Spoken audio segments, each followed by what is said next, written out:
In the heart of the eternal city, where marble columns catch the last light of day and the cobblestones echo with the footsteps of empire, something extraordinary is taking place.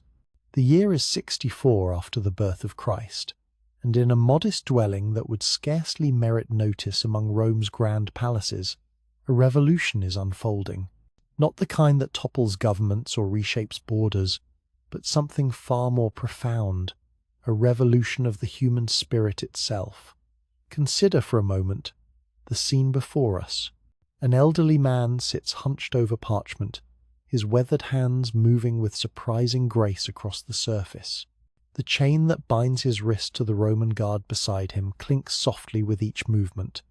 Yet there is something in his posture that suggests no earthly bond could truly contain what burns within him. This is Paul of Tarsus, and in these precious hours of captivity, he is writing words that will outlive every emperor who has ever worn the purple. The guard shifts restlessly in his chair, perhaps wondering why this prisoner seems so content, so utterly at peace despite his circumstances. He cannot know that he is witnessing something as rare and precious as the birth of a star, a moment when infinite wisdom condenses into human language, when the mysteries of eternity find expression in ink upon papyrus. Outside the window, Rome pulses with its endless ambitions. Merchants hawk their wares in the forum, senators debate policy in marble halls, and slaves hurry about their duties in the vast machinery of empire. The city believes itself eternal, its power unshakable. Yet here, in this unremarkable room, words are being formed that will still be read long after Caesar's palaces have crumbled to dust. Paul's mind moves through realms that no Roman road has ever reached. His thoughts dance across dimensions of reality that the philosophers of Athens have only dreamed of approaching. As his stylus touches the parchment, he begins not with the customary personal greetings that mark his other letters, but with something far more astonishing, a vision of love that existed before the first star ignited, a plan conceived in the mind of God before time itself drew its first breath. "Blessed be the God and Father of our Lord Jesus Christ," he writes, and immediately we sense that we are entering territory where ordinary language strains to contain extraordinary truth. Each word is chosen with the precision of a master craftsman, each phrase building upon the last like stones in a cosmic cathedral. The letter that flows from his pen will journey 1,500 miles eastward, carried by faithful hands through mountain passes where bandits lurk, and across seas where storms rage without warning. Its destination is Ephesus, that jewel of the ancient world where east meets west, where the magnificent temple of Artemis draws pilgrims from across the known world. But the true magnificence of what Paul is creating here will far outshine any structure built by human hands. Imagine the city of Ephesus as it awaits this letter's arrival. Its streets teem with seekers of every description, philosophers debating the nature of reality, mystics peddling secret knowledge, priests offering elaborate rituals to guarantee divine favor. The great library holds scrolls containing the accumulated wisdom of centuries, while in the markets, merchants trade not only in silk and spices, but in religious ideas as exotic as any perfume from India. Archaeological discoveries have revealed to us the spiritual marketplace that was first-century Ephesus. Inscriptions speak of mystery religions promising immortality to initiates. Papyri preserve magical formulas designed to manipulate spiritual forces. The very air seems thick with humanity's desperate hunger for connection with the divine. Into this swirling cauldron of spiritual seeking, Paul's letter will arrive like a seed containing the genetic code of the universe, 10 itself.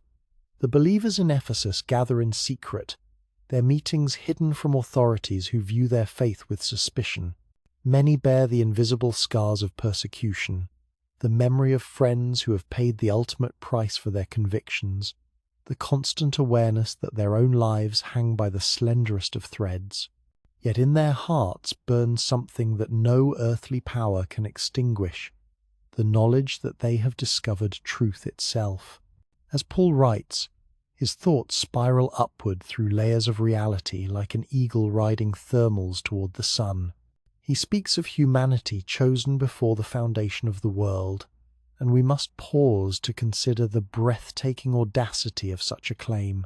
Before the first galaxy began its slow waltz through space, before the first planet cooled enough to hold an ocean, before life took its tentative first steps from sea to land, even then, in the timeless mind of the Eternal, each human soul was known, valued, loved with an intensity that would make the burning heart of a star seem cool by comparison. The very atoms that composed the parchment beneath his hands seemed to vibrate with significance. These same carbon molecules have witnessed the birth of stars and the formation of worlds. The iron in his blood was forged in the nuclear furnace of an ancient sun. Yet now, as his thoughts flow onto the page, these humble elements become the vessels for truths that stretch beyond the visible universe. Paul's description of divine adoption reads like poetry, but it is poetry pregnant with revolutionary implications. In a world where adoption was primarily a legal convenience for the wealthy to ensure inheritance, he dares to suggest that the Creator of all things has chosen to bring humanity into the most intimate of relationships, not as servants or subjects, but as beloved children, heirs to treasures beyond imagination. The guard beside him stifles a yawn, unconscious of the cosmic drama unfolding mere inches away. He sees only an old prisoner scribbling on parchment, perhaps composing a plea for clemency or writing to distant family. He cannot perceive that these humble materials, his animal skin, plant dye, metal stylus, are being transformed into something more precious than all the gold in Caesar's treasury. As the day wanes and oil lamps begin to flicker to life across the city, Paul continues his work with the patience of one who knows he is participating in something eternal. Each letter formed by his hand carries weight beyond its appearance. The Greek words he chooses, charis for grace, agape for love, mysterion for mystery, are like keys crafted to unlock chambers in the human soul that have remained sealed since the beginning of time. The structure of what he is creating reveals itself slowly, like a flower opening its petals to the morning sun. This will be no mere theological treatise, no dry exposition of doctrine. Instead, it will be a living architecture of transformation, its 6 chapters arranged with the precision of a master builder. 3 chapters will soar into the heavens, exploring the cosmic scope of divine love. 3 chapters will anchor these truths to earth, showing how celestial realities reshape the most mundane moments of human existence. Consider the audacity of what is happening here. A man in chains is claiming to unveil the deepest secrets of existence. A prisoner is declaring himself the herald of ultimate freedom. An aging apostle, his body worn by decades of hardship and persecution, is writing as one who has stood in the throne room of eternity and lived to tell the tale. The words flowing from his pen speak of mysteries hidden for ages, now revealed to those with eyes to see. They tell of a love so vast that it defies human comprehension, yet so personal that it knows the number of hairs on each person's head. They describe a plan so intricate that it encompasses every moment of history, yet so simple that upon Ponsley, the child can grasp its essence in an instant of wonder. As Paul writes about humanity's spiritual poverty and God's inexhaustible riches, the paradox of his own situation becomes almost luminous. Here sits a man who possesses nothing the world values, no wealth, no political power, no earthly freedom, EBA, yet who writes with the authority of one who has access to treasures beyond calculation. His chains become symbols not of limitation, but of the truth that real freedom exists in dimensions no earthly authority can reach. The letter he is composing will speak of walls torn down, of barriers demolished, of ancient hostilities dissolved in the acid of divine love. How fitting that these words are being written in Rome, the great divider, The empire that has built its power on maintaining rigid distinctions between citizen and slave, Roman and barbarian, conquered and conqueror. Paul's vision of radical unity will challenge every assumption upon which the eternal city has built its identity.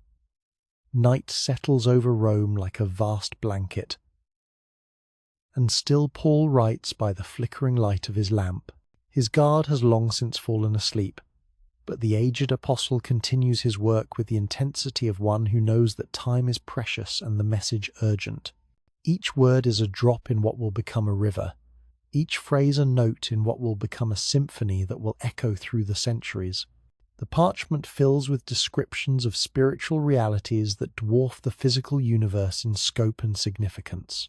Paul writes of being seated in heavenly places, of access to divine mysteries, of unity that transcends every human division.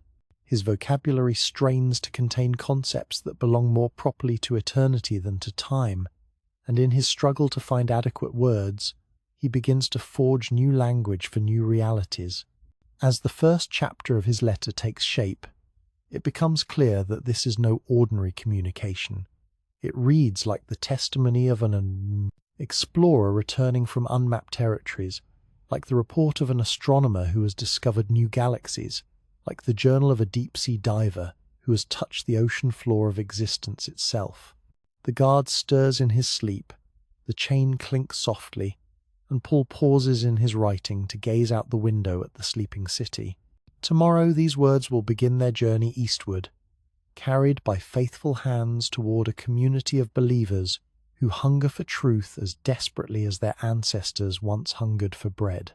But tonight, in this quiet room where heaven and earth seem to intersect, the future is being written one careful letter at a time.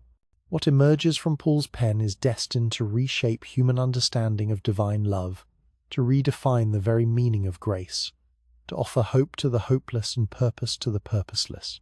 But perhaps most remarkably of all, it will do so not through force or coercion, but through the simple power of truth recognized by hearts prepared to receive it.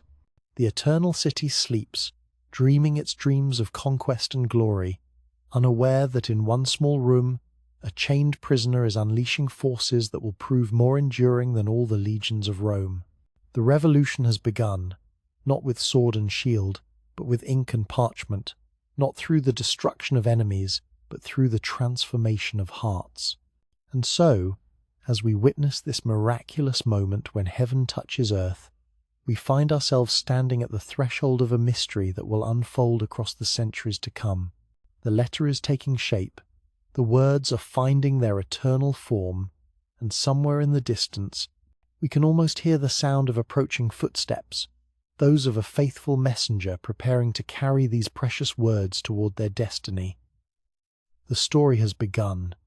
The revolution of love is underway, and nothing will ever be quite the same again.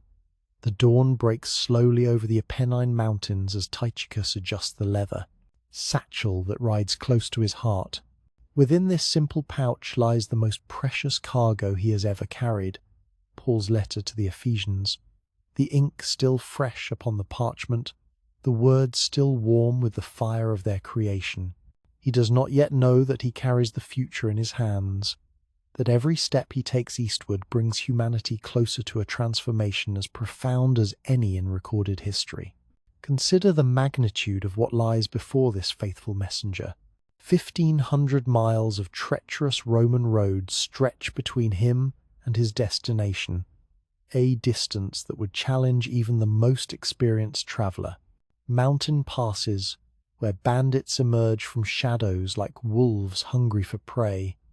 Coastal waters, where Mediterranean storms can transform peaceful seas into graveyards for the unwary. Yet Tychicus walks with the confidence of one whose mission transcends personal safety. Each footfall resonates with purpose. The cobblestones beneath his sandals have felt the tread of legions marching to conquest, of merchants pursuing profit, of pilgrims seeking gods they hope might answer their prayers. But never have these ancient stones supported a journey quite like this one. For Tychicus carries not merely words, but the very architecture of spiritual revolution, concepts that will reshape the human understanding of love, grace, and divine purpose. The Roman road system, that marvel of engineering that binds the empire together like arteries in a vast body, becomes the unlikely pathway for a message that will ultimately transcend every earthly kingdom. These roads, built for the movement of armies and the expansion of imperial power, now serve to carry truth that recognizes no borders, acknowledges no earthly authority as ultimate. As Tychicus crests the first mountain pass, the morning sun catches the landscape spread below him like a vast tapestry. Valleys stretch into the distance, dotted with villages where people wake to concerns as old as humanity itself, EST, the need for food, shelter, meaning, hope. He cannot know that the scroll at his breast contains answers to hungers these people have never even learned to name. The weight of responsibility might crush a lesser man. To lose this letter would be to rob countless generations of treasure beyond calculation. Yet Tychicus walks with the lightness of one who knows he participates in something larger than himself. Each mile brings him closer to a moment when eternity will intersect with time in the most ordinary of circumstances, ECC, the unrolling of a scroll in a house church where believers gather in shadow and secrecy. The journey tests every aspect of human endurance. Mountain passes where the air grows thin and each breath requires conscious effort. Valleys where heat shimmers like water and dust coats everything with the fine powder of ancient civilizations. Forests where the road disappears into green tunnels and every sound might herald danger. Through it all, Tychicus presses forward with the persistence of a river flowing toward the sea. Imagine the conversations that unfold along the way. Fellow travelers, curious about this man who walks with such purposeful determination, despite carrying no visible wealth. Innkeepers who wonder at a guest who guards a simple scroll as if it contained the crown jewels of empires. Guards at checkpoints who examine his papers and find nothing remarkable, unaware that true authority sometimes wears the humblest disguise. The scroll itself seems to pulse with life against his chest. Written in the precise Greek that Paul learned in his youth, crafted with words that carry the weight of eternity, it represents the distillation of divine revelation into human language. Every letter formed by the apostle's hand represents a choice, a selection from the infinite possibilities of expression to capture truths that strain the very limits of human comprehension. As Tychicus approaches the coast, where ships wait to carry him across the wine-dark sea to Asia Minor, we must pause to consider the Greek words that dance across the parchment he guards so carefully. Charis, grace, the unmerited favor that flows from divine love like water from an inexhaustible spring. Agape, love that bears no resemblance to mere human affection. Love that chooses to value others, regardless of their worthiness. Love that redefines the very meaning of relationship. Mysterion, mystery, not in the sense of something deliberately hidden, but in the sense of truth so profound that it can only be grasped by those whose hearts have been prepared to receive it. These words are not merely vocabulary. They are keys forged in the fires of divine wisdom, each one capable of unlocking chambers in the human soul that have remained sealed since the foundation of the world. The ship that will carry Tychicus eastward rocks gently at anchor, its crew preparing for a voyage that they view as routine commerce. The captain calculates winds and tides, the sailors check rigging and sails, merchants secure their goods against the motion of the sea. None of them suspect that their vessel is about to become part of sacred history, that their routine voyage will carry cargo destined to reshape human civilization. As the ship cuts through Mediterranean waters, Tychicus stands at the rail and watches the wake spread behind them like an opening scroll. The symbolism is almost too perfect to be coincidental, this wake that disappears even as it forms, leaving no permanent mark upon the sea, yet serving as evidence of passage, of movement, of journey toward destination.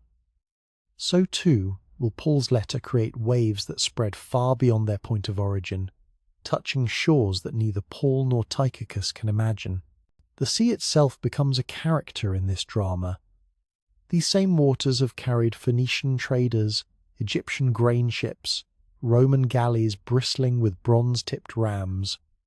They have witnessed the rise and fall of civilizations, the birth and death of empires. Yet now they bear a cargo more precious than all the gold that has ever passed beneath their surface, words that will outlast every earthly kingdom, truths that will remain fresh when the last empire has crumbled to dust. The approach to Ephesus reveals itself slowly, like a vision materializing from the morning mist. The great harbour, one of the finest in the ancient world, spreads before them like an amphitheatre where sea meets land. The city rises in terraces from the water's edge, its marble buildings catching the early light like jewels set in green hills. The Temple of Artemis, one of the 7 wonders of the world, dominates the skyline, a monument to humanity's desperate hunger for the divine. But it is not toward the temple that Tychicus directs his steps once his feet touch dry land. His destination is far humbler, a house tucked away in one of the city's residential quarters, where believers gather, when darkness provides cover for their meetings. Here, in rooms that would barely merit notice among Ephesus's grand public buildings, the future of human understanding is about to unfold.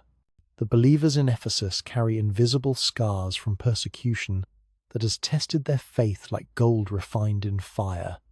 Some have lost loved ones to the arena, where confession of Christ was rewarded with teeth and claws. Others bear the weight of economic persecution, their businesses boycotted, their families ostracized for their allegiance to a crucified carpenter from Galilee. Yet in their eyes burns something that no earthly hardship can extinguish, the light of those who have tasted truth and found it more satisfying than life itself.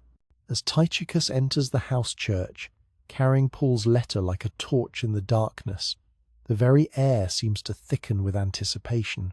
These believers know their beloved apostle by reputation and by the transforming power of his previous visits. They understand that when Paul writes, he does not merely offer opinion or advice, he opens windows into the mind of God. He translates the language of eternity into words that human hearts can receive. The scroll unrolls slowly, deliberately, like a flower opening its petals to the sun. The Greek words flow across the parchment with the precision of mathematical formulas and the beauty of poetry. Each phrase has been crafted with the care of a master jeweler setting precious stones, each sentence building upon the last, like notes in a symphony that began before time and will continue into eternity. Consider the structure that reveals itself as the letter unfolds. Paul has not arranged his thoughts randomly, but with the precision of an architect designing a cathedral. The opening blessing spans 12 verses in the original Greek, Contenia, a single breathless sentence that sweeps from eternity past to eternity future, containing 202 words that seem to rearrange reality itself, simply by being spoken. This blessing reads like the testimony of one who has stood at the edge of time and peered into the very heart of divine purpose. It speaks of election before the foundation of the world, of adoption into sonship, of inheritance beyond imagination. Each phrase builds upon the last, creating a crescendo of revelation that leaves listeners breathless with wonder. The letter's architecture becomes more apparent as the reading continues. 3 chapters of soaring theology that lift the mind and spirit into heavenly places, followed by 3 chapters of practical wisdom that anchor these cosmic truths to the mundane realities of daily life. The balance is perfect. Heaven and earth, theology and ethics, transcendence and immanence woven together with such skill that the seams become invisible. As the first chapter concludes with Paul's prayer for the Ephesians to know the hope of their calling and the riches of their inheritance, something extraordinary happens. In the room, the boundaries between reader and listener begin to blur. The distinction between ancient words and present experience starts to dissolve. These are not merely historical documents being preserved for posterity. Core, they are living words that continue to create reality wherever they are received with faith. The house church sits in silence as the implications begin to settle like sediment in still water. They have just heard themselves described as chosen before the foundation of the world, blessed with every spiritual blessing, adopted as beloved children, sealed with the Holy Spirit as a guarantee of their inheritance. The poverty of their circumstances seems suddenly irrelevant compared to the wealth of their spiritual position. Word count verification shows the copying process has begun immediately. Scribes work by candlelight, their careful hands creating streams that will become rivers, carrying these words across continents and centuries. Each copy is an act of worship, each letter formed with the reverence due to sacred text. These manuscripts will multiply like seeds scattered by the wind, taking root in hearts prepared by divine grace. The Greek language itself seems to have been prepared for this moment across centuries of development. Its precision allows for nuances of meaning that would be lost in cruder tongues. Its beauty gives wings to thoughts that might otherwise remain earthbound. The very words Paul chooses, 50 of them found nowhere else in the New Testament, suggest that ordinary vocabulary proves inadequate for extraordinary revelation. As night settles over Ephesus and the believers prepare to return to their homes, they carry with them more than memories of an evening's fellowship. They bear within their hearts the echo of words that have remade their understanding of themselves, their world, their eternal destiny. The letter has accomplished its purpose. Ises, not merely to inform, but to transform, not merely to educate, but to elevate human consciousness to levels it was always meant to inhabit. The Temple of Artemis looms in the darkness, its massive columns standing sentinel over a city that has long sought the divine through ritual and sacrifice. But tonight, in a humble house where believers gather, a new kind of temple has been revealed, one built not of stone but of human hearts, not maintained by human effort but sustained by divine grace, not limited to one location but extending wherever love takes root and grows. Tychicus rests with the satisfaction of a mission accomplished, but his work is far from over. This letter will be copied and recopied, carried to other cities, translated into other languages, preserved against the ravages of time and persecution. The river of revelation that began with Paul's inspired pen will continue to flow, gathering tributaries from every generation of believers who discover in these words the key to mysteries they had always sensed, but never understood. The revolution of love advances not through conquest, but through recognition, not through force, but through the irresistible attraction of truth that sets captives free and gives sight to the blind.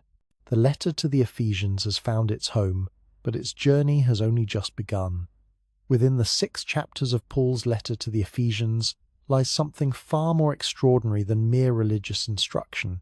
Here, encoded in Greek words that shimmer with precision, is nothing less than a complete blueprint for the transformation of human consciousness, an architecture of the soul more intricate and beautiful than any temple ever conceived by mortal architects.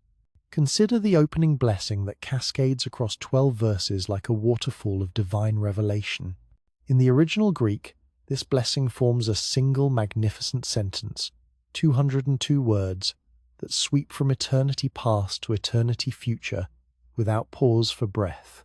It reads like the testimony of one who has stood in the council chambers of heaven and returned to earth with news that reshapes everything. Imagine trying to contain the ocean in a cup, to capture the essence of starlight in words, to describe the indescribable in language designed for earthly commerce. This is the challenge Paul faces as he attempts to translate cosmic realities into human comprehension. Yet somehow, miraculously, the words prove adequate to their impossible task. The blessing begins in the timeless realm before creation, where divine love conceived a plan of such scope and beauty that the mind staggers to contemplate it. He chose us, in him, before the foundation of the world, Paul writes, and we must pause to consider what this means. Before the first star ignited in the darkness, before the first planet cooled enough to hold an ocean, before life took its tentative first steps from sea to land, even then, in the mind of the Eternal, each human soul was known, valued, chosen with an intention that makes every earthly distinction pale to insignificance. The Greek word eklegomai, to choose, carries implications that stretch far beyond casual selection. This is the choice of a master artist selecting the finest materials for a masterpiece, the choice of a king adopting orphans into royal lineage, the choice of perfect love seeing infinite worth in what the world considers worthless.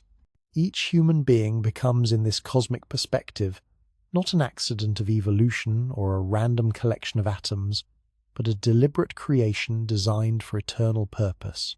Paul's description of adoption unfolds like petals of a flower, revealing its hidden center. He predestined us for adoption as sons through Jesus Christ, he declares, using language that would have electrified his first-century readers. In their world, adoption was primarily a tool of the wealthy, a legal fiction designed to ensure inheritance when biological succession failed. But Paul speaks of adoption into the very family of God, 24, not as servants or subjects, but as beloved children with full access to infinite resources. The architecture of transformation continues to reveal itself as Paul describes salvation not as abstract theology, but as cosmic drama.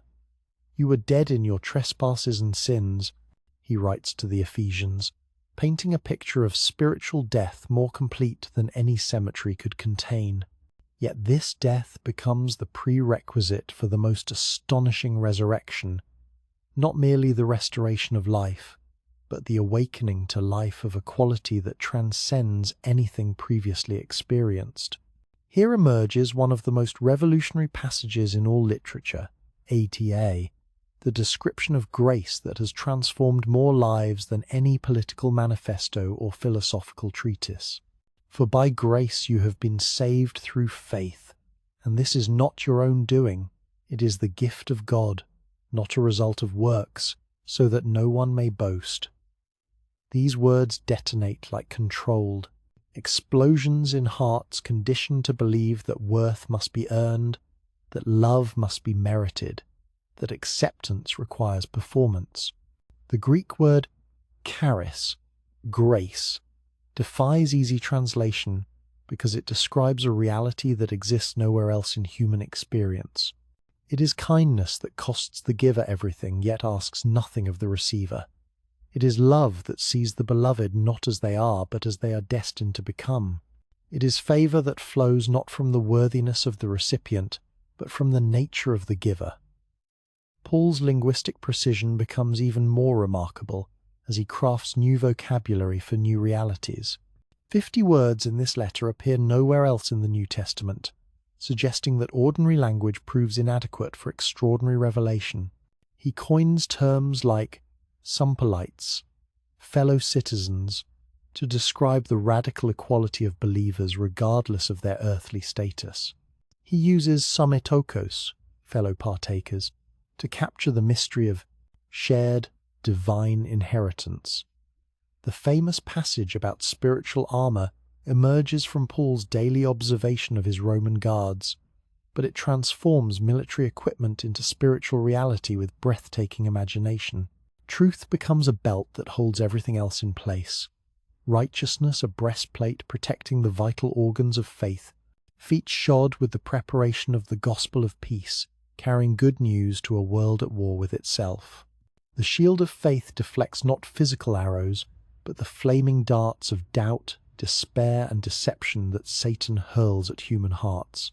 The helmet of salvation protects not the skull, but the mind, guarding thoughts and imaginations from the lies that would reduce divine children to slaves of circumstance. The sword of the Spirit cuts through spiritual darkness with the sharp edge of divine truth. But perhaps the most astonishing architectural element in Paul's blueprint is his prayer in the 3rd chapter, where he describes love in terms of dimensions, width, length, height, and depth. This creates a kind of sacred geometry where infinite love becomes comprehensible to finite minds. The prayer itself assumes the posture of worship, with Paul bowing his knees before the Father, acknowledging that what he asks is so far beyond human ability that only divine power can accomplish it.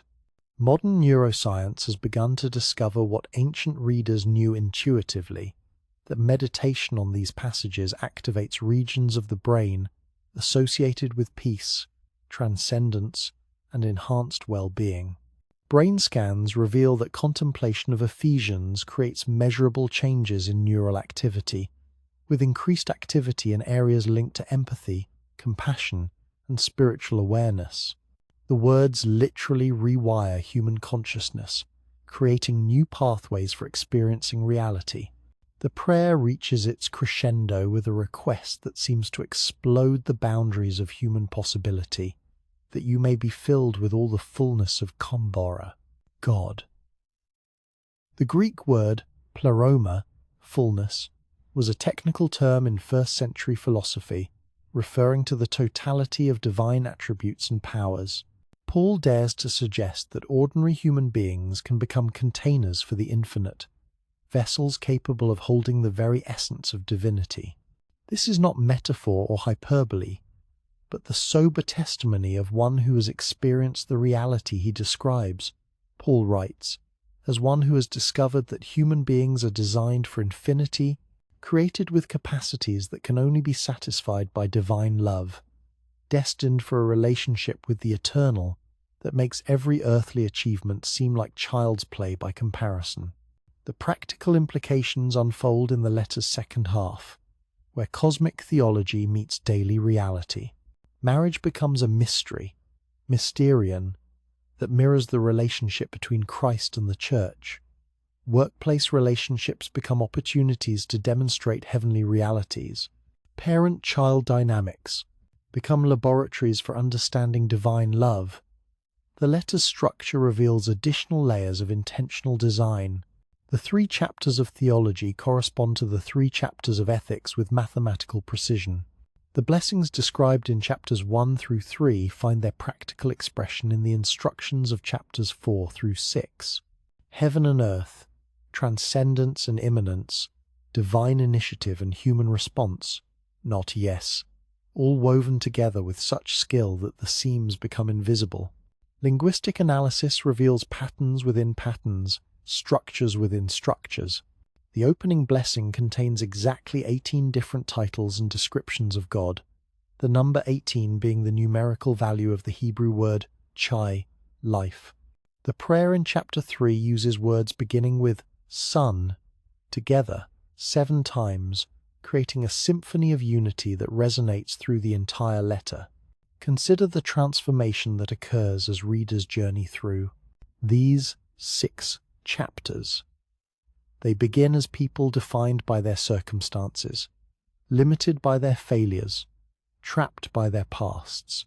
They emerge as citizens of heaven, members of God's household, participants in cosmic purposes that stretch across eternity. The change is so radical that Paul must create new language to describe it. New birth, new creation, new humanity. The letter's treatment of time itself proves revolutionary. Past, present, and future collapse into a single eternal now, where believers are simultaneously chosen before the foundation of the world, raised with Christ in heavenly places, and destined for an inheritance that spans eternity. Linear time becomes the stage where eternal realities play out their drama of redemption and restoration. The famous description of the Church as the body of Christ takes on new dimensions when viewed through the lens of modern biology. Each cell in the human body contains the complete genetic blueprint for the entire organism, yet specializes in specific functions that serve the whole. So too, Paul suggests, each believer carries within themselves the full DNA of divine life, while contributing unique gifts that build up the entire community of faith. The metaphor of building construction that runs throughout the letter reveals Paul's understanding of organic growth versus mechanical assembly. This is not construction that proceeds according to human blueprints, but growth that follows patterns encoded in spiritual genetics. The building grows by what each part supplies, expanding not through external addition but through internal multiplication of life. As the third chapter concludes with its doxology, DSD9, to him who is able to do far more abundantly than all that we ask or think, we sense that we have witnessed something unprecedented in human literature. This is not merely religious writing, but the architectural plans for a new kind of human being, the blueprints for a consciousness capable of containing infinite love while remaining anchored in finite reality. The construction project continues in every heart that receives these words with faith. The foundation is laid not in concrete and steel, but in divine love that will not fail. The walls rise not through human effort, but through grace that empowers from within. The capstone is placed not by human hands, but by the Spirit who brings to completion what love began. In this architecture of the soul, every believer becomes both building and builder, both temple and priest, both dwelling place and inhabitant of the divine. The blueprints have been drawn, the materials provided, the construction guaranteed by the one who began the good work and will bring it to completion. The revolution continues, one transformed life at a time, one renewed mind at a time, one heart awakened to its eternal destiny at a time. And in each awakening, the architecture of divine love reveals new dimensions of beauty, new possibilities for human flourishing, new reasons to marvel at the infinite creativity of the God who builds temples out of the most unlikely materials. Human hearts surrendered to love. 400 years have passed since Paul's chain clinked against his Roman guard, 4 centuries since those revolutionary words first flowed from inspired pen to expectant parchment. The empire that imprisoned the apostle has crumbled, its eagles no longer soaring over distant provinces, its roads slowly surrendering to weeds and weather. Yet the words Paul wrote in that modest dwelling have not merely survived, they have multiplied like seeds scattered by an inexhaustible wind, taking root in the most unlikely soil, blooming in gardens the apostle could never have imagined. In a villa outside Milan, a brilliant African stands beneath a fig tree, his mind tormented by questions that have driven him to the edge of despair. Augustine possesses one of the finest intellects of his generation, a master of rhetoric who could argue any position with devastating skill, a philosopher who has explored every school of thought the classical world has to offer. Yet for all his learning, peace eludes him like water slipping through desperate fingers. The year is 386, and Augustine's heart burns with a hunger that no earthly achievement can satisfy. Fame has come to him early. At 32, he holds the prestigious chair of rhetoric in Milan, where he commands audiences with the power of his eloquence. Yet success tastes like ashes in his mouth, and the applause of crowds sounds hollow in his ears. Consider the irony of this moment. Here stands a man who has mastered every technique of persuasion, who can twist language into any shape his will demands, who has built his career on the foundation of human achievement. Yet it is precisely his mastery of words that has led him to recognize their ultimate inadequacy. All his eloquence cannot answer the fundamental questions that gnaw at his soul, questions about purpose, meaning, the possibility of true goodness in a world marred by selfishness and pain.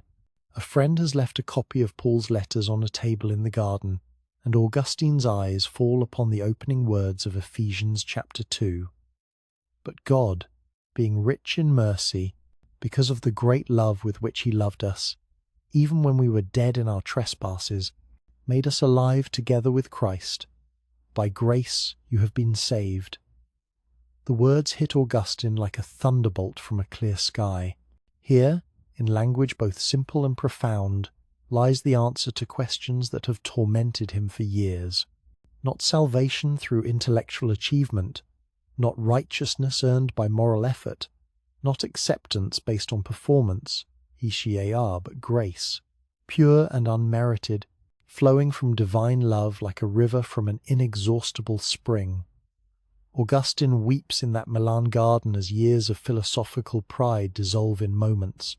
The man who has spent his life arguing that human beings, we can achieve goodness through reason, and will discovers that true transformation comes not from human effort, but as divine gift. The tears that fall on Paul's parchment are tears of relief, of recognition, of coming home to a truth he had always sensed but never dared believe. This moment beneath the fig tree will reshape Western thought for the next 1,000 years. Augustine's encounter with Ephesians will produce theological frameworks that guide the Church through centuries of development and challenge. His understanding of grace will influence thinkers from Thomas Aquinas to Martin Luther, creating streams of thought that flow like mighty rivers through the landscape of human consciousness. 1,000 years later, in the cold stone chambers of Wartburg Castle, another tormented soul wrestles with the same passages that transformed Augustine. Martin Luther, once confident in his ability to earn divine favor through religious devotion, now trembles as he reads Paul's words about salvation by grace through faith. The year is 1520, and the young monk who has mortified his flesh through endless penances discovers that his efforts have been not merely inadequate, but fundamentally misguided. Luther's hands shake as he traces the Greek text of Ephesians, his university training in languages allowing him to penetrate to the very heart of Paul's meaning. For by grace you have been saved through faith, and this is not your own doing. It is the gift of God, not a result of works, so that no one may boast. The words burn themselves into his consciousness with the intensity of a brand, forever marking him as one who has glimpsed the radical nature of divine love. The implications explode through Luther's understanding like controlled demolitions bringing down a cathedral built on false foundations. If salvation comes by grace alone, then the entire system of indulgences becomes not merely unnecessary but blasphemous. If righteousness is a gift, rather than an achievement, then the Church's traffic in spiritual merit becomes a mockery of divine love. If acceptance depends on God's grace rather than human works, then every hierarchy built on spiritual performance crumbles to dust. From his hideout in Wartburg Castle, Luther will unleash a reformation that reshapes Europe, challenging not merely theological positions but entire social and political structures. The words Paul wrote to encourage believers in first-century Ephesus become the ammunition for battles that rage across 16th century battlefields. Grace becomes not merely a doctrine, but a revolutionary force that topples kingdoms and crowns emperors. In 4th century Constantinople, John Chrysostom stands before congregations of thousands, his golden voice carrying Paul's words to hearts hungry for truth. The archbishop, who will later be known as the Golden-Mouthed, preaches 244 sermons on Ephesians alone, finding in its 6 chapters an ocean of divine wisdom deep enough to sustain a lifetime of exploration. Chrysostom's exposition reveals layers of meaning that had remained hidden for centuries. His sermons on the armor of God inspire Christians facing persecution under hostile emperors. His interpretation of marriage as a mystery that mirrors Christ's love for the Church provides a foundation for understanding human relationships that will influence Western culture for millennia. His insights into the cosmic scope of divine love offer comfort to believers who feel lost in the vastness of an empire that seems to care nothing for their welfare. The golden-mouthed archbishop understands that Paul's letter speaks not merely to individuals but to entire civilizations. The unity described in Ephesians challenges the rigid hierarchies that define Roman society.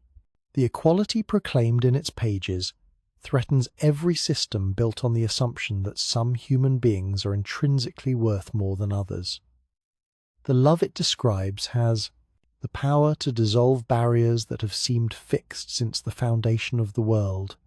In medieval monasteries scattered across Europe, monks work by candlelight to preserve and illuminate manuscripts of Ephesians, their patient labour ensuring that Paul's words will survive the dark centuries when learning itself seems under siege. Brother after brother bends over vellum pages, applying gold leaf with brushes made from single hairs, creating letters that glow like jewels in manuscript margins. These illuminated manuscripts transform Paul's cosmic vision into visual splendour. The cosmic Christ fills margins with gold and lapis lazuli, his arms stretched wide enough to embrace the universe. Angels dance along the borders of pages where Paul describes the mystery of God's eternal purpose.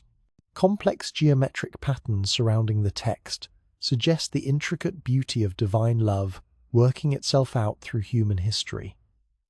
Each page takes months to complete, every letter formed with the reverence due to sacred text. The monks understand that they participate in something larger than artistic creation, i.e., they serve as links in an unbroken chain stretching from Paul's prison cell to generations yet unborn. Their careful hands ensure that the revolution of love will continue its advance through time, one preserved word at a time. The translators of the King James Bible spend weeks in 1520-11 debating single Greek prepositions, knowing that the difference between in Christ and with Christ carries universe-altering implications. These scholars gather in committee rooms at Westminster Abbey, their discussions sometimes growing heated as they wrestle with the challenge of rendering Paul's complex Greek into clear English. Consider the weight of their responsibility. The English language of their era lacks the theological vocabulary that centuries of Christian thought have developed in Latin and Greek. They must create new expressions, forge new combinations of familiar words, craft phrases that will carry the freight of divine revelation without collapsing under the load. When they write, "By grace are ye saved through faith," they create a formula that will ring in English-speaking hearts for centuries to come. Their debates often centre on Paul's most innovative vocabulary. How do you translate sumpolites, fellow citizens, in a way that captures both political and spiritual dimensions? How do you render mysterion, mystery, without suggesting either incomprehensible riddle or deliberate concealment? How do you convey the cosmic scope of ta epurania, the heavenly places, in language rooted in earthly experience? Each decision ripples through centuries of Christian consciousness. The choice to translate charis as grace rather than favour or kindness creates space for theological development that will prove crucial in later centuries. The decision to preserve Paul's paradoxical language about believers being dead yet alive, poor yet rich, weak yet strong, maintains the dynamic tension that gives the letter its transformative power.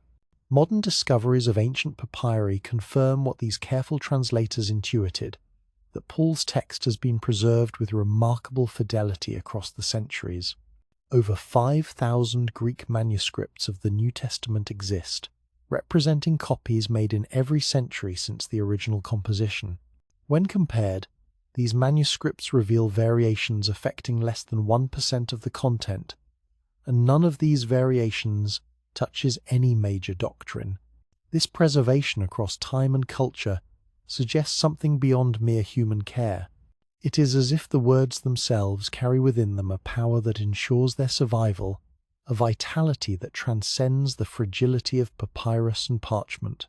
Empires rise and fall, languages evolve and disappear, libraries burn and cities crumble, yet Paul's letter to the Ephesians continues its journey through human history with the persistence of a river flowing toward the sea. Consider the miracle of transmission across such distances of time and culture. Paul writes in the sophisticated Greek of first-century intellectuals. Augustine reads in the Latin of 4th century North Africa. Luther works with the Greek text using the linguistic tools of 16th century humanism. English translators craft phrases that will shape the religious language of the English-speaking world. Each transition requires not merely linguistic skill, but spiritual sensitivity to the truth that transcends any particular formulation. The letter's influence extends far beyond formal theology into the realm of human culture itself. Artists find in Paul's imagery of light and darkness, height and depth, an inexhaustible source of inspiration. Musicians set his words to melodies that carry divine truth into hearts that might remain closed to mere argument. Poets discover in his cosmic vision metaphors that illumine the human condition with unprecedented clarity. The armor passage alone has inspired countless works of art, ISU Knight, from medieval tapestries depicting knights clothed in spiritual armor to modern sculptures suggesting the invisible battles fought in every human heart. The marriage passage has shaped Western understanding of romantic love for nearly 2 millennia, providing a template for relationships based on sacrificial love rather than mere mutual advantage. As we witness this remarkable journey through time, we begin to understand that Paul's letter possesses a quality that transcends ordinary literature. These are not merely words about spiritual reality. They are words that create spiritual reality, that continue to transform lives across every cultural and temporal boundary. The revolution that began in a Roman prison cell continues its advance, gathering momentum with each passing century, touching lives that Paul could never have imagined, but that his love somehow anticipated. The echoes grow stronger rather than weaker as they travel through time, each generation discovering new depths in words that seemed fully explored by their predecessors. The letter reveals new facets like a gem turned in the light, each angle reflecting previously hidden beauties, each perspective revealing fresh dimensions of divine love. The journey continues, the echoes multiply, and somewhere in the distance, we can hear the sound of approaching footsteps, those of future generations who will discover in Paul's ancient words truths that speak with contemporary relevance to challenges not yet imagined. The revolution of love presses forward, and its ultimate victory seems more certain with each passing year.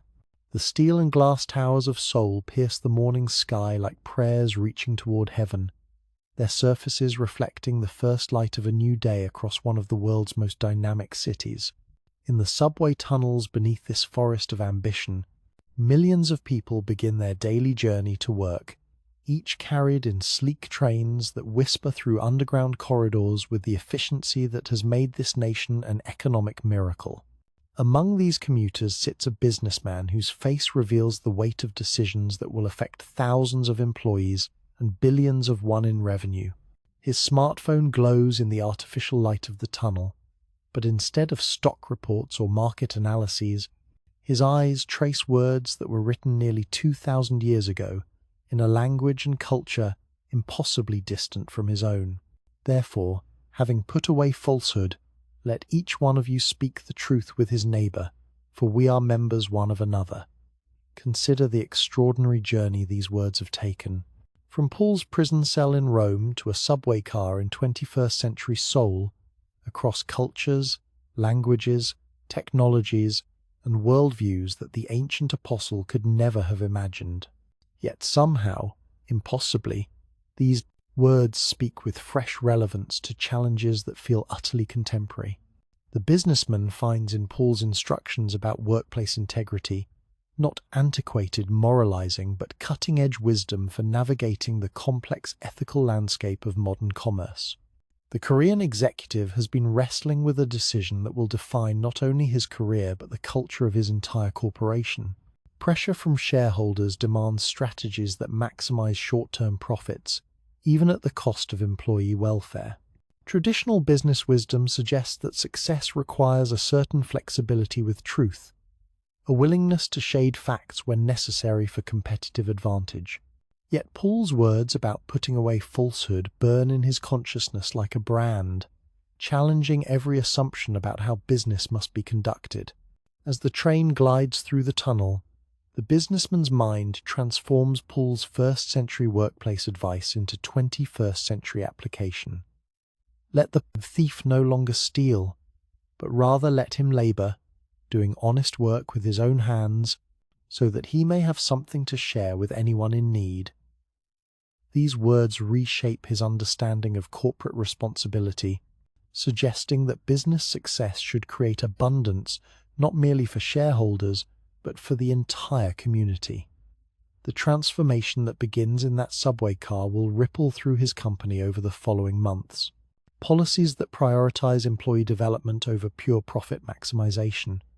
Transparency initiatives that revolutionize customer relations. Charitable programs that redirect corporate resources toward addressing social needs. Paul's letter becomes the unlikely blueprint for corporate culture that challenges the prevailing wisdom of capitalism while proving more profitable in the long term than strategies based purely on self-interest. Across the Pacific Ocean, in a maximum security prison in Nevada, another transformation unfolds as different eyes encounter the same ancient words. The concrete walls that surround this place speak of society's judgment on the men confined here, that some human beings have forfeited their right to freedom, that certain actions place people beyond the possibility of redemption. Yet in a small chapel within these walls, voices read Paul's words about transformation that sounds almost too good to be true. But God, being rich in mercy, because of the great love with which he loved us, even when we were dead in our trespasses, made us alive together with Christ. The prisoners who hear these words understand death in ways that comfortable people cannot. They have experienced the death of reputation, the death of family relationships, the death of hope for a future beyond these walls. Yet Paul speaks of a resurrection more radical than anything they dared imagine. Not merely life after death, but life after the death of everything that once defined them. The rehabilitation programs that emerge from these prison Bible studies achieve success rates that astonish corrections officials. 70% lower recidivism among participants compared to general population statistics. Men who enter the program angry and hopeless emerge with skills for managing conflict, frameworks for making ethical decisions, and most remarkably, a sense of identity that transcends their criminal past. The letter's marriage passages, written in an era when women were considered property, prove revolutionary in their implications for modern relationships. Paul's instruction for husbands to love their wives, as Christ loved the church, establishes a standard of sacrificial love that challenges every patriarchal assumption about marital authority. His call for mutual submission creates a framework for partnership that modern psychologists recognize as the blueprint for healthy relationships.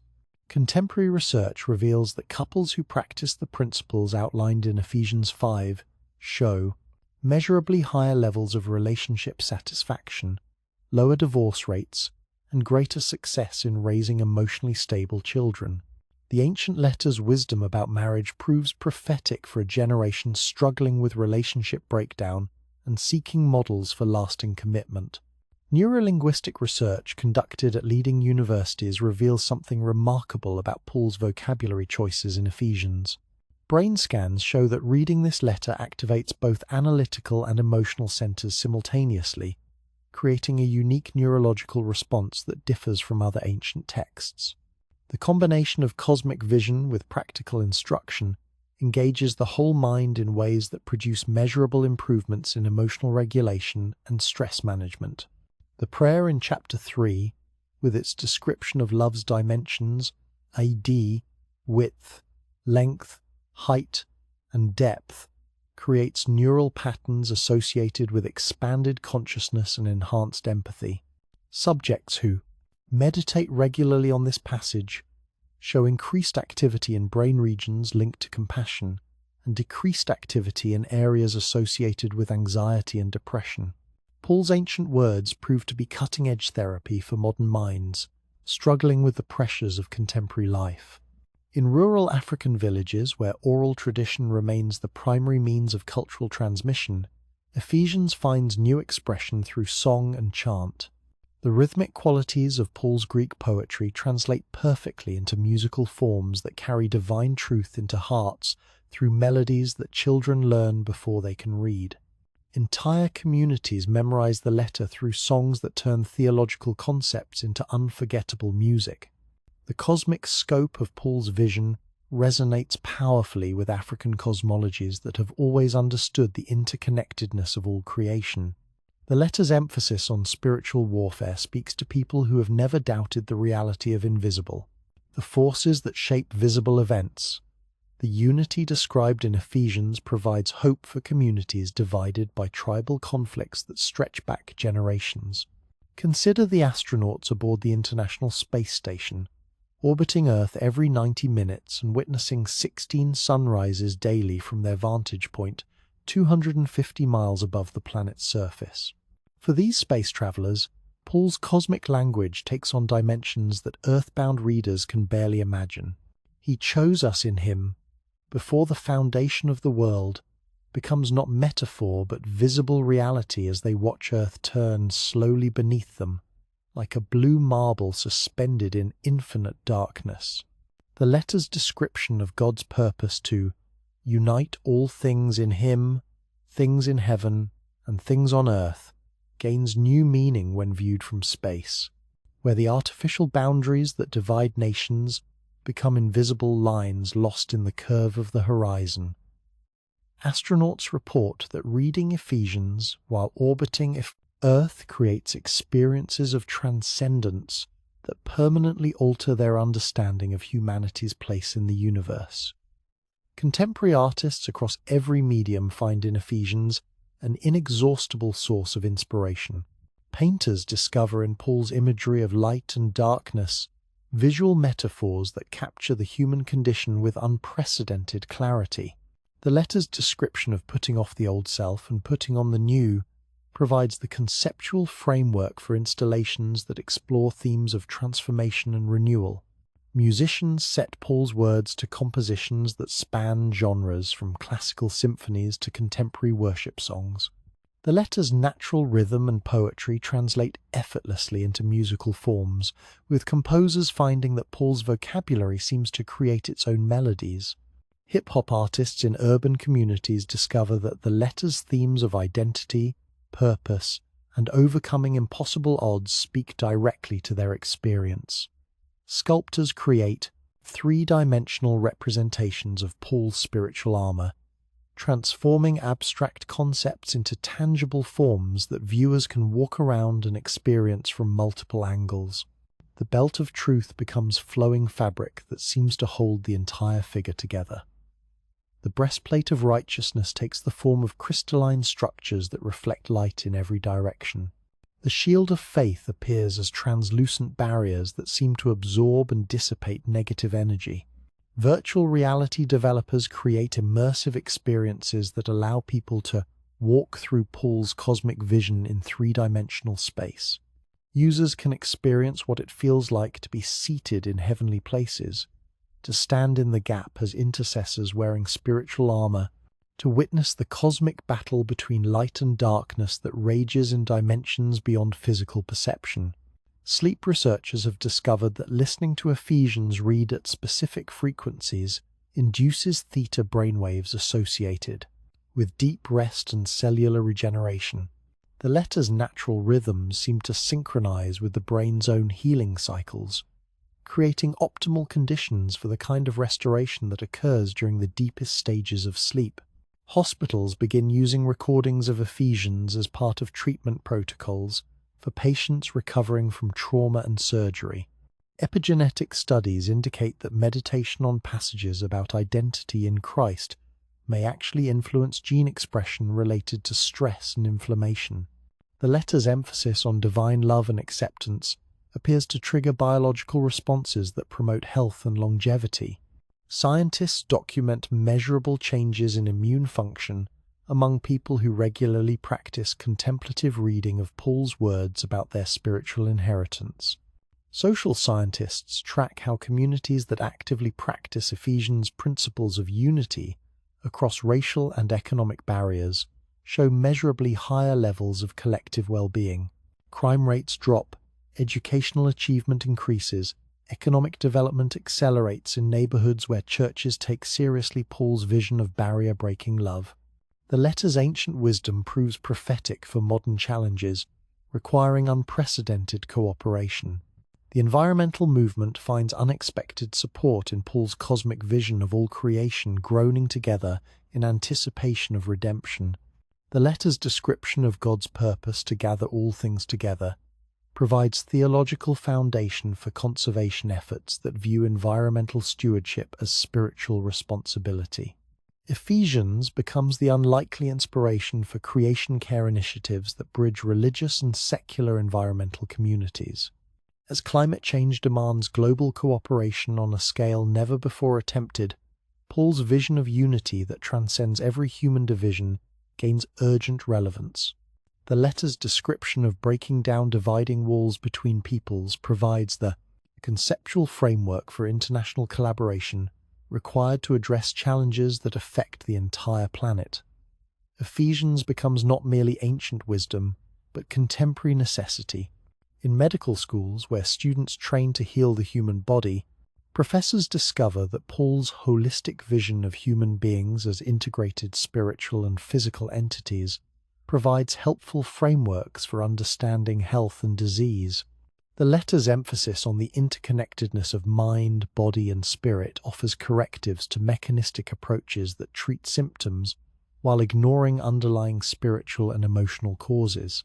Psychologists working with patients suffering from trauma find that Paul's language about new identity and renewed purpose provides powerful tools for healing. The letter's emphasis on divine love that exists independent of human performance creates safe space for people whose sense of self has been shattered by abuse, addiction, or other life-destroying experiences. The revolution continues, one transformed life at a time, one renewed community at a time, one culture challenged to live up to its highest possibilities at a time. Paul's letter flows like a river that grows stronger rather than weaker, as it travels, gathering tributaries from every generation of readers who discover in its words the key to mysteries they had always sensed but never understood. The living water still flows, still transforms, still offers hope to a world that desperately needs to believe that love is stronger than hate, that unity is possible despite diversity, that human beings are designed for something infinitely greater than anything they have yet achieved. The ancient words pulse with contemporary relevance, proving that truth transcends time and speaks with fresh voice to every generation willing to listen. In the pristine laboratories of CERN, where scientists probe the fundamental structure of reality itself, something extraordinary is happening. Quantum. Physicists studying the behavior of subatomic particles have begun to notice patterns that echo strangely familiar themes.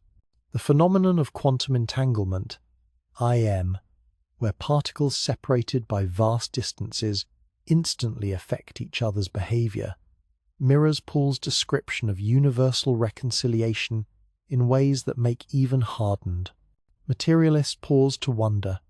Dr. Sarah Chen adjusts her instruments for another day of measuring interactions between particles that exist at the very edge of detectability.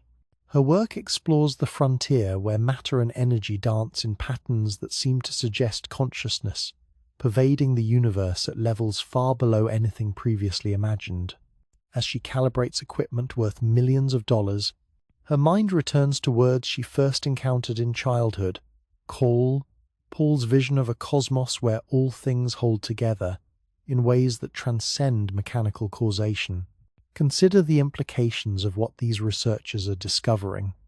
The classical, a worldview that dominated science for centuries, assumed that reality consists of separate objects interacting through measurable forces across empty space. Yet quantum mechanics reveals a universe where separation itself may be illusion, where the act of observation changes the nature of what is observed, where information travels at speeds that make light seem sluggish by comparison. Paul's description of believers being seated together in heavenly places while simultaneously walking Earth's temporal paths, begins to sound less like religious metaphor and more like accurate description of quantum reality. His language about the Church as one body with many parts resonates with emerging theories about consciousness as a field phenomenon that manifests through individual brains while remaining fundamentally unified. The letter's emphasis on unity, underlying apparent diversity, finds unexpected confirmation in research, showing that what appear to be separate particles may actually be different expressions of underlying quantum fields that permeate all space.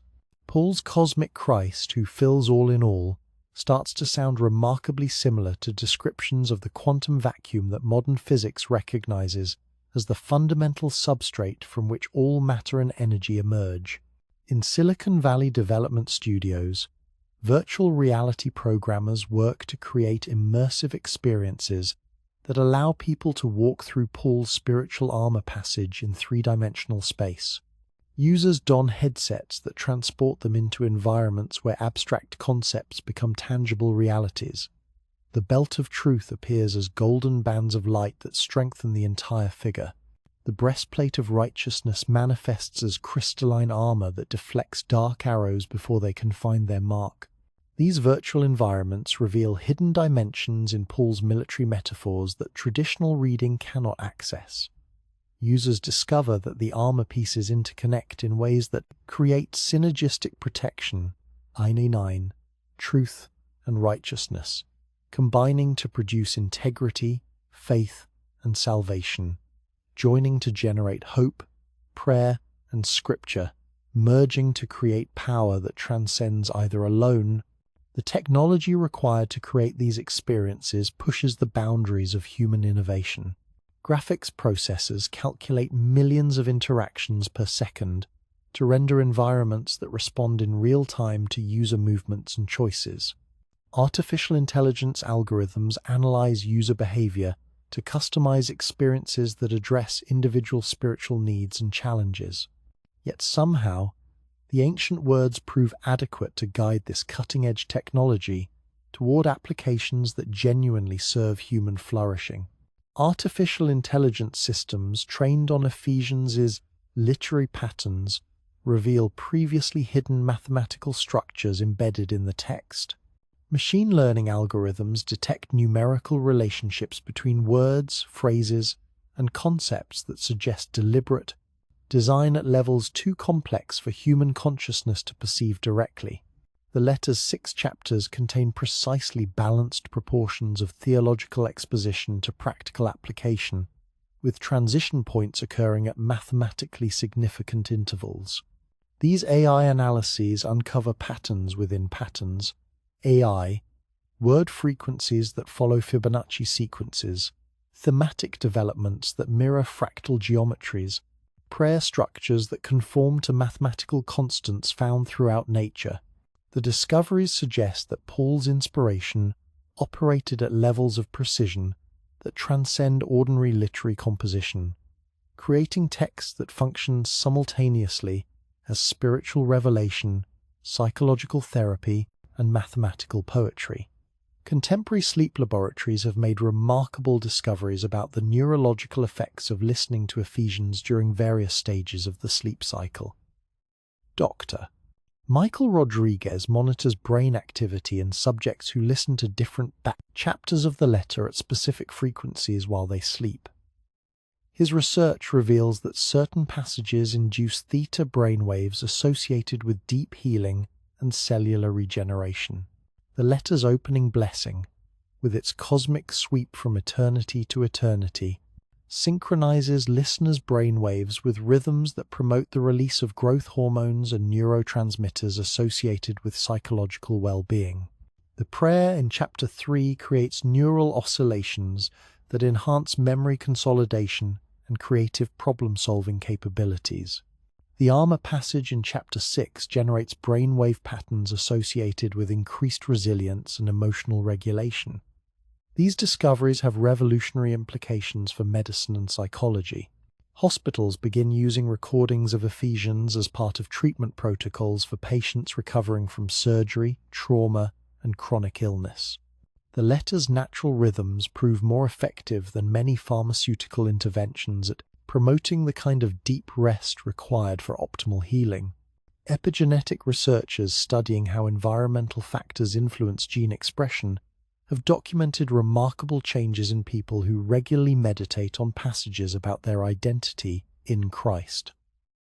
Dr. Jennifer Martinez tracks biomarkers in subjects who spend 20 minutes daily contemplating Paul's descriptions of divine adoption and inheritance. Her findings reveal measurable improvements in immune function, cardiovascular health, and neurological resilience. The research suggests that Paul's emphasis on believers' spiritual identity triggers biological responses that promote health and longevity. Stress hormones decrease while anti-inflammatory compounds increase. Gene expression patterns shift toward configurations associated with enhanced healing and reduced susceptibility to depression and anxiety. The letter's ancient wisdom proves prophetic for understanding the interconnection between spiritual health, physical well-being. Social scientists conducting longitudinal studies have documented the collective impact of communities that actively practice Ephesians' principles of unity across traditional barriers. Dr. Robert Kim follows neighborhoods where churches take seriously Paul's vision of reconciliation between different ethnic and economic groups. His data reveals measurable improvements in educational achievement, economic development, and social cohesion. Crime rates drop significantly in areas where congregations practice the letter's teachings about putting off the old self and putting on the new. Property values increase as communities become known for safety and mutual care. Business development accelerates as trust between different groups creates conditions favorable for economic cooperation. Paul's first-century vision proves remarkably effective at addressing 21st-century urban challenges. The environmental movement has found unexpected theological support in Paul's cosmic vision of creation, groaning together in anticipation of redemption. Climate scientists working to address global warming discover that the letter's emphasis on cosmic unity provides powerful motivation for the kind of international cooperation required to address planetary challenges. Dr. Lisa Thompson, a climatologist studying rising sea levels, finds in Ephesians' description of God's purpose to unite all things, both personal inspiration and professional framework for understanding humanity's relationship with the natural world. The letter's vision of restored creation offers hope that environmental degradation need not be permanent, that human beings can still fulfill their intended role as stewards rather than destroyers of their planetary home. Space exploration programs draw inspiration from Paul's cosmic scope and his vision of gathering all things together in divine love. NASA scientists preparing for Mars colonization missions study Ephesians as a guide for creating communities that can maintain unity and purpose across the psychological challenges of interplanetary travel. The letter's emphasis on spiritual armor proves relevant for astronauts facing the psychological isolation and stress of long-duration spaceflight. Paul's instructions about standing firm against spiritual forces of wickedness translate directly into frameworks for maintaining mental health during missions, where crew members must depend entirely on each other for survival in environments hostile to human life. Educational institutions discover that Paul's holistic vision of human development provides helpful frameworks for addressing the mental health crisis affecting students at every level. Universities implement programs based on the letter's emphasis on renewed thinking and transformed identity.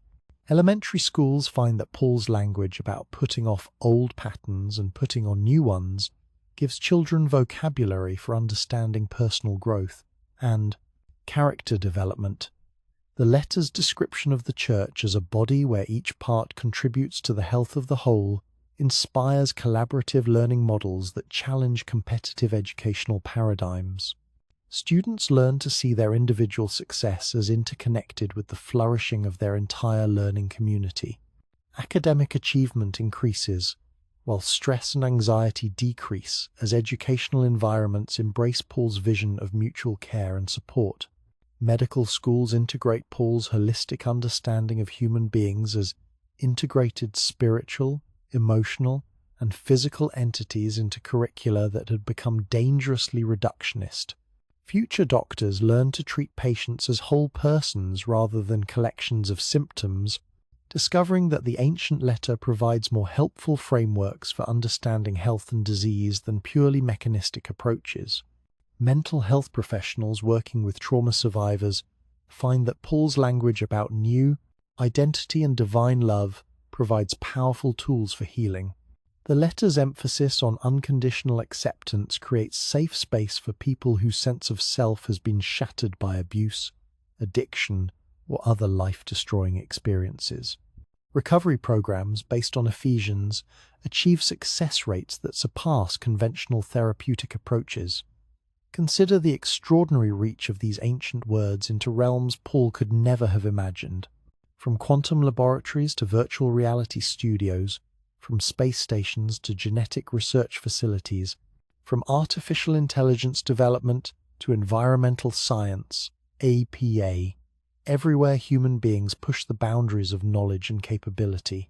They discover that a first-century letter contains wisdom that illuminates 21st century challenges. The letter's vision of barrier-breaking love gains urgent relevance as humanity faces challenges requiring unprecedented cooperation. Climate change, pandemic response, space colonization, artificial intelligence development, ABO, all demand the kind of radical unity Paul describes, where human beings transcend tribal loyalties to work together for the common good of all creation. International conferences on global governance study Ephesians as a foundational text for understanding how diverse peoples can maintain unity while preserving healthy diversity. The letter's description of different gifts serving common purposes provides frameworks for international cooperation that honor cultural distinctiveness while pursuing shared objectives. Digital technology platforms use Paul's model of diverse parts, contributing to unified purpose as inspiration for creating online communities that bring out the best in human nature, rather than amplifying its worst tendencies. Social media companies discover that the letter's emphasis on speaking truth in love provides better guidelines for content moderation than purely algorithmic approaches. The revolution continues to advance, gathering momentum with each new application of ancient wisdom to contemporary challenges. Paul's letter proves more prophetic with each passing year, its cosmic vision expanding to encompass realities the apostle glimpsed through inspiration, but could not have imagined in concrete detail. Tomorrow's discoveries will likely reveal new dimensions in words that already seem inexhaustible in their depth and relevance. The letter that began in a Roman prison cell continues its journey through human history, transforming not merely individual lives but entire civilizations, not merely personal consciousness, but collective understanding of humanity's ultimate purpose and destiny. The ancient wisdom flows into tomorrow with the confidence of truth that transcends time, adapting to new circumstances while maintaining essential identity, speaking with fresh voice to each generation, while preserving the eternal message that first transformed hearts in first-century Ephesus. The future belongs to love. And Paul's letter continues to show the way. Night falls across the world like a gentle blanket, and in bedrooms from Seoul to Stockholm, from Sao Paulo to Sydney, the human bodies prepare for sleep, while souls reach towards something that transcends the rhythms of earthly time. This is the hour when Paul's letter to the Ephesians reveals its deepest gift, the possibility of dwelling in eternal reality while still walking Earth's temporal paths, of being fully present in the now while simultaneously inhabiting the forever. Consider what happens as consciousness settles into the borderland between waking and sleeping. The urgent demands of daylight hours lose their grip on awareness. The mind's constant chatter about tomorrow's deadlines and yesterday's regrets begins to fade like static slowly tuning out. In this twilight space between thoughts, Paul's words about being seated in heavenly places take on dimensions that the analytical mind cannot grasp, but the spirit recognizes instantly. Somewhere in the darkness, a mother reads softly to her child from words that have comforted countless generations before them. He chose us in him before the foundation of the world to be holy and blameless before him. The little girl does not understand the theological complexities embedded in these phrases, but her heart receives their essential message, CSA, that she is loved with a love that existed before the stars began to sing, that her life has meaning written into the very structure of reality itself. The child's eyes grow heavy as her mother's voice continues, painting pictures of adoption into divine family, of inheritance beyond imagination, of purposes that stretch across eternity.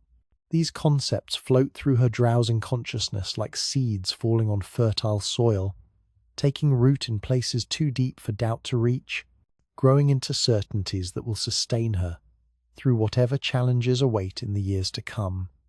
In a hospital room across Eves, the city, an elderly man listens to the same words through headphones as medical equipment monitors the slow rhythms of a body preparing for its final transition. Paul's description of being alive together with Christ transcends metaphor for someone standing at the threshold between time and eternity. The cosmic scope of divine love fills the room with presence more real than the machines that measure his fading vital signs. His granddaughter sits beside the bed, her hand resting gently on his arm as together they journey through passages that speak of death swallowed up in victory, of mortality clothed with immortality, of love that neither death nor life can separate from those who belong to the eternal family. The words create a bridge between worlds, allowing both grandfather and granddaughter to glimpse realities that lie beyond the veil of temporal existence. Across the ocean, in a monastery where monks have prayed these words for 15 centuries, the night office begins, with chanted phrases that seem to make the ancient stones themselves vibrate with accumulated devotion. Blessed be the God and Father of our Lord Jesus Christ, who has blessed us in Christ with every spiritual blessing in the heavenly places. The words rise like incense, carrying the prayers of countless generations into the presence of the One who hears every whisper of faith. The monastery chapel exists in a dimension that transcends ordinary time.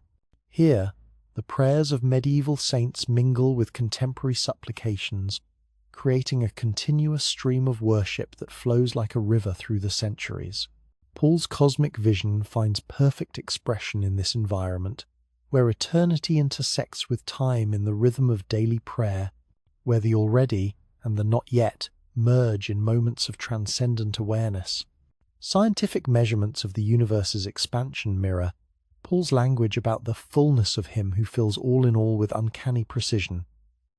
Astronomers, studying the cosmic microwave background radiation, ISEA, the afterglow of creation itself, discover patterns that suggest space itself breathes with rhythms too vast for human comprehension, yet somehow perfectly synchronized with the deepest movements of the human heart. The Hubble Space Telescope captures images of galaxies racing away from each other at velocities that stretch the imagination. Yet these same images reveal underlying structures and patterns that speak of design, purpose, intention written into the very fabric of existence. Paul's vision of all things being gathered together in divine love begins to look less like religious poetry and more like prophetic description of the universe's ultimate destiny. In this final movement of our journey through Paul's letter, the distinction between reading and reality begins to dissolve. The words become doorways rather than mere descriptions, each verse a threshold into dimensions where time bends around eternal love. The boundaries between ancient text and contemporary experience fade like morning mist before the rising sun. Consider the astronaut floating in the cupola of the International Space Station, watching Earth turn slowly beneath her, while she reads Paul's words about the mystery of God's will to unite all things in him, things in heaven and things on Earth. From her vantage point, 250 miles above the planet's surface, the artificial boundaries that divide nations become invisible, replaced by the breathtaking unity of a blue marble suspended in infinite darkness. The letter's description of breaking down dividing walls takes on cosmic dimensions when viewed from space. The astronaut sees no evidence of the racial, national, or religious barriers that seem so important to earthbound eyes. Instead, she witnesses the profound unity of a planet where all life shares common origins, common challenges, common destiny. Paul's vision becomes not metaphor but visible reality, not theological concept but observable truth. In research facilities around the world, scientists studying the quantum structure of reality discover patterns that echo the letter's themes in ways that make materialistic assumptions increasingly difficult to maintain. The phenomenon of quantum entanglement suggests that separation itself may be illusion, that particles separated by vast distances remain mysteriously connected in ways that transcend mechanical causation. These discoveries provide new frameworks for understanding Paul's description of the Church as one body with many parts. Perhaps his metaphors tap into fundamental structures of reality that operate at levels below ordinary perception, dimensions where unity and diversity exist in dynamic tension that gives rise to the rich complexity of conscious experience. The letter's emphasis on renewal of the mind gains fresh relevance as neuroscientists document the brain's remarkable capacity for plasticity throughout human life. Paul's instructions about putting off old thought patterns and putting on new ones align perfectly with emerging understanding of how meditation, contemplation, and focused attention can literally rewire neural pathways. Brain imaging studies reveal that people who regularly engage with Paul's cosmic vision show enhanced activity in regions associated with empathy, creativity, and transcendent awareness. The ancient words proved to be cutting-edge therapy for minds struggling with the isolation and anxiety that characterize modern existence.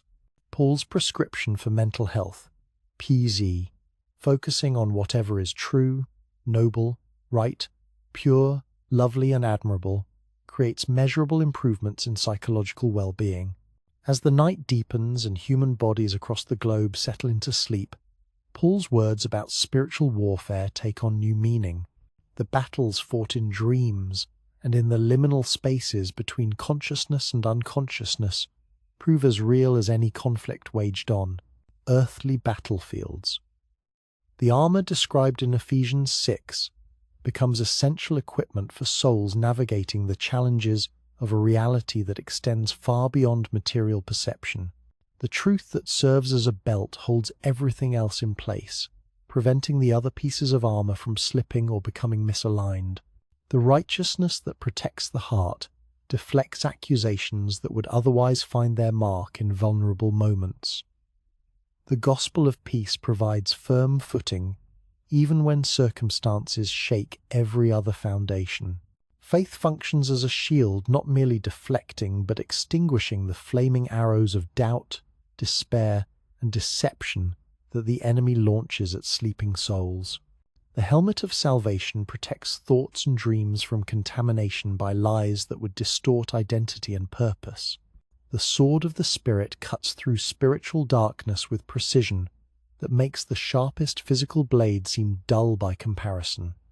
Prayer becomes the breath that animates all other spiritual activity, the atmosphere in which supernatural warfare takes place. Paul's call to pray at all times in the Spirit suggests a continuous connection with divine power that transcends the normal rhythms of petition and response, creating ongoing communication that sustains believers through every challenge. In this final meditation on Paul's letter, we begin to understand that we have been witnessing something far more than historical document or theological treatise. This is revelation in the truest sense, the pulling back of veils that ordinarily obscure spiritual reality, the opening of windows into dimensions of existence that remain normally hidden from earthbound perception. The revolution that began in Paul's Roman prison cell reaches its culmination not in political victory or social transformation, though these may follow, but in the quiet moments when individual hearts open to receive love that existed before creation and will endure beyond, the last star's final flicker. This is the eternal now, the point where time intersects with forever, where human longing meets divine love, where the possible becomes actual through the simple act of faith. Paul's chains clink one last time as he signs the letter with hands that shake slightly from exhaustion and emotion. The sound transforms into music as his earthly imprisonment becomes the doorway to freedom that no earthly power can grant or revoke. The guard beside him sleeps peacefully, unaware that he has witnessed the birth of words that will outlast empires, words that turn sleep itself into sacred encounter with the mystery that holds all things together. The letter is complete, but its work has only begun.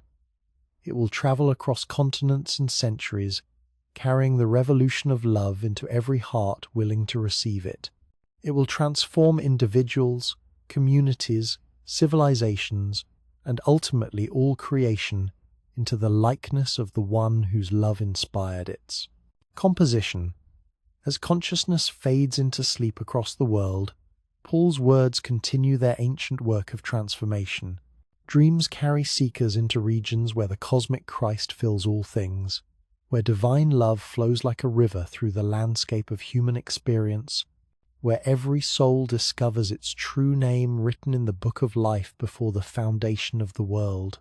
The eternal now embraces all who enter it, whether through sleep or waking contemplation, whether through study or worship, whether through desperate need or quiet gratitude.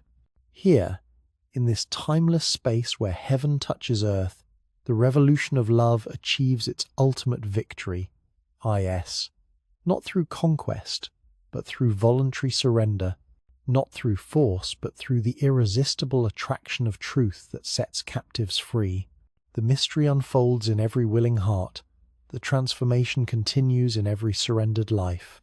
And somewhere in the eternal now, that transcends all temporal limitations, Paul's ancient voice still speaks with the authority of one who has seen the end from the beginning and found it very good. Night settles over the world, but the light of divine love continues to shine in the darkness, and the darkness has not overcome it. The letter to the Ephesians has completed its journey from Paul's prison to the human heart, where it will continue its work of transformation until love finally fills all things and God becomes all in all. The revolution is complete. The victory is won, and in the silence that follows, creation itself whispers Amen.